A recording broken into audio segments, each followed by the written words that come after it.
Summary: the Prophet taught that those who have a right to something should be given what is due to them, and the best amongst us are those who repay their debts in the most generous way. The Prophet bought a troublesome camel from Umar and gave it to his son, Abdullah. Sahih al-Bukhari 2609.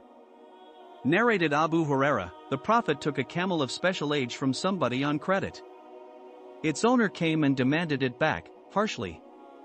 The Prophet said, "No doubt, he who has a right can demand it." Then the Prophet gave him an older camel than his camel and said, "The best amongst you is he who repays his debts in the most handsome way." Sahih al-Bukhari 2610.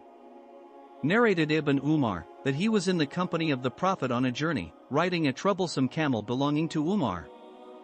The camel used to go ahead of the Prophet, so Ibn Umar's father would say, "O Abdullah, no one should go ahead of the Prophet." The Prophet said to him, "Sell it to me." Umar said to the Prophet, "It is for you." So, he bought it and said, "O Abdullah, it is for you, and you can do with it what you like." Explanations. The first hadith teaches us about the importance of repaying our debts in a generous manner. It was narrated by Abu Huraira, who reported that the Prophet Muhammad took a camel from someone on credit. When its owner came to demand it back, he was treated kindly and given an older camel than his own as repayment instead. The Prophet then said, "The best amongst you is he who repays his debts in the most handsome way." This hadith encourages us to be generous when we are able to pay back our debts, as this will make us better people and bring blessings upon us from Allah SWT.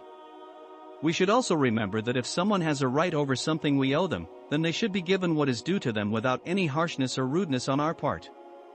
The second hadith is about the generosity of the Prophet Muhammad.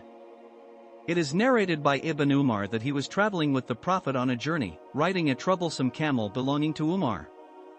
Umar's father noticed that no one should go ahead of the Prophet and suggested to sell it to him. Umar offered it for free, and so, the Prophet bought it and gave it as a gift to his son Abdullah. This hadith teaches us about how generous and kind-hearted the Prophet was towards others, even when he himself did not need anything in return. He showed us how we should be generous with our possessions and give gifts without expecting anything in return.